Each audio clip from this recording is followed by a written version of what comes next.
يا رب يجعل يومكم مليان خير وسعادة. معاكم هناء من مطبخي لبيوتكم. هنعمل وصفة سهلة ولذيذة تفتح النفس وتفرح القلب.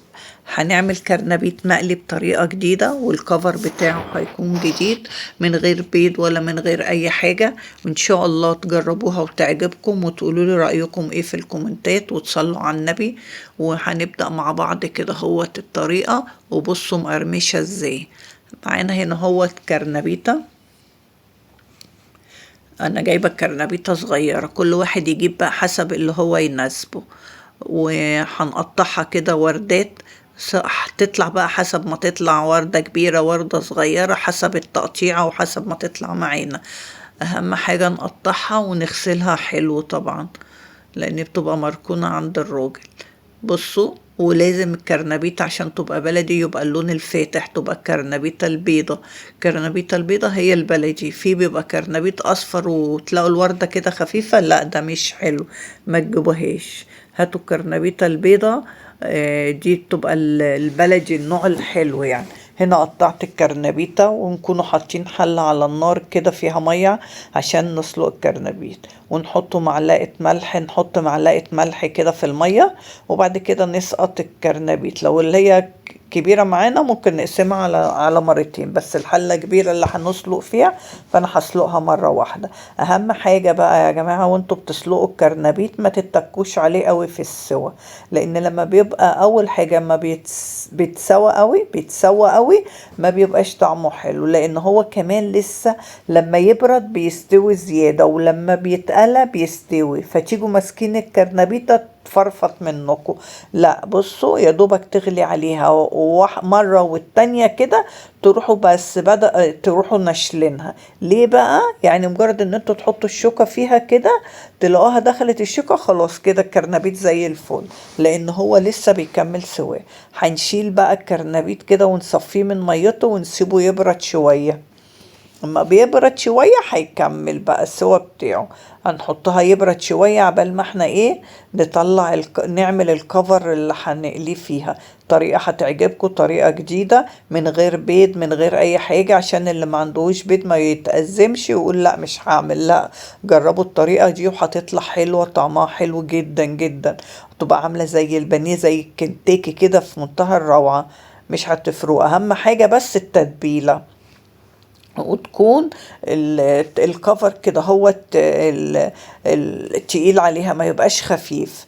هنا بصوا عندنا بولة كده غويطة وبولة تانية، ده انا بحطه بقسماط، لان انا هعمله في بالطريقة ديت، هعمله في الاخر بالبقسماط. بصوا هنحطه هنا 4 معالق مليانة دقيق. تمام كده، 4 معالق مليانة دقيق. هحط عليهم معلقتين كبار نشا. هحط هنا وهحط برضو على البقسماط. انا بحط النشا ليه بقى؟ علشان بيخلي ما يشربش زيت كتير، يعني ما يخليش الكرنبيطة كده تشرب زيت، تيجي تاكلوها تلاقوها منغنغة زيت. لا، البقسماط بيطرد الزيت. هنا بقى ايه، هنبدأ لازم تتبلوا الاتنين. هنا نحط حبة ملح وهنا حبة ملح، ما تكتروش الملح عشان ما يحدقش، لان احنا مملحين كل حاجة. تمام. بعد كده بقى هنحط ايه، حبة كركم، ربع معلقة كركم هنا وربع هنا. هو هنحط بقى كمون وكزبرة وبابريكا وشطة واللي انتوا عايزينه كله. لو عايزين اي حاجة تانية حطوها، في ناس بتحط بقدونس، حط. عايزين تحطوا كزبرة حط. انا بحط كزبرة ناشفة بصراحة. وبعدين في الاخر هوريكم هنحط برضو زي نص معلقة بيكنج باودر. البيكنج باودر برضو بيخلي كده العجينة هشة، ويخلي الكرنبيطة لما تتقلى تبقى هشة. تمام. دي في الاخر دي نقطة شطة، ما تكتروش. ممكن تحطوا بقى فيها حتة تومة برضو، بتدي طعم حلو قوي للكرنبيطة. كل واحد بقى حسب اللي بيحبه، حسب اللي يفضله، الاكل ده اذواق. انا بس بقول لكم على الطريقة ان انا هعملها بالبقسماط بس من غير بيض، دي طريقة اقتصادية. جربوا بقى الطريقة وهتعجبكم ان شاء الله، وهي هتبان كمان في الصورة لما اقليها، هتشوفوا في الاخر دي اللي انا بحطها معلقة البيكنج باودر. تمام. هنا بقى ايه، بحط الزيت عبال ما اقلي، لان انا هقلي يعني هعملها بالكفر بتاعها وبعد كده هقلي على طول. اهم حاجة انا بصوا حاطة حلة كده، الحلة دي بقلي فيها حلة غويطة، عشان الكرنبيت بيحتاج يبقى في منغمر في الزيت كده. هو هنا معانا نص كوباية مية، ما تحطوش المية كلها على اساس ان هي ما تخفش معاكم، حطوا المية واحدة واحدة، واهم حاجة ما يبقاش فيها تكتلات وكده. هو انا بعد كده هقلب الخلطة دي بالمضرب، تحاولوا تقلبوها كده تبقى ناعمة، يعني الكفر يبقى ناعم كده. هو بصوا بقلبها هو بالمضرب عشان كله يتجانس مع بعضه. بصوا تقلبوا كده لغاية ما كله يتجانس ويفك وما تبقاش خفيفة. هنسقط بقى الكرنبيطة هنا ونحاول نغطسها من كل النواحي وننفض الزيادة اللي فيها، لازم تشيلوا الزيادة كده اللي فيها. بصوا الكفر زي ما هو ما بينزلش من على الكرنبيطة وانا بوريها لكم اهو. هنطلع بقى من هنا، هندخل على البقسماط بايدينا كده نرشرش عليها عشان نعرف نمسكها وما تمسكش في ايدينا كده. بصوا وبعد كده من كل اتجاه نحاول نرش عليها البقسماط وبعد كده ننفضها من الزيادة، بس مفيهاش اي مشكلة. هنعمل الباقي بقى بنفس الطريقة كده، يعني طريقة سهلة وما فيهاش اي مشكلة ولا فيها اي تعقيد، وطريقة جديدة حلوة وهتعجبكم. هتلاقوا الكرنبيطة ريحة وطعم احلى كمان من اللي بيتقلى بالزيت، كأنكم كده بتاكلوا كنتاكي، كأنكم بتاكلوا بانيه، اي حاجة كده هتبقى حلوة قوي، حلوة قوي بصراحة. الطريقة ده هي جربوا كده وتقولوا لي رأيكم ايه بقى. ها بصوا نرشرش بقى على كل واحدة كده عشان ما نمسكهاش بايدينا ونبهدل الدنيا، وبعد كده ننفضها من اي زيادة. اهو انا بجرب معاكم واحدة واتنين عشان تبقوا شايفين انا بعمل ايه.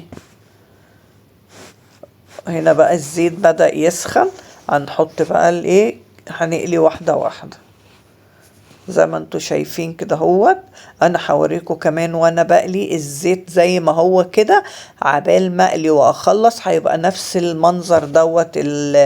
الطاسة كده او الحلة ما فيهاش اي رواسب. الطريقة دي حلوة قوي كمان، ما بتهدرش الزيت.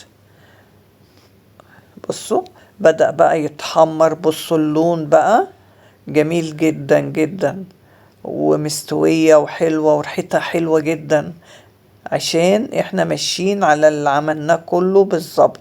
يعني ماشيين على بهرنا الدقيق، بهرنا البقسماط، عملناه بالطريقة ديت حلوة قوي. بصوا لونه جميل ازاي، مفيش بقى الكفر وقع منه، ما بيتكسرش ما بيتبهدلش، لا لان هو برضو بيكمل سواه في الزيت. بصوا بقى اما طلعوا، بصوا جميل ازاي. قربت الكاميرا اهو عليها، انا مش هتكلم، انتوا شايفين اهو المنظر، وحوريكم برضو الزيت في الاخر زي الفل.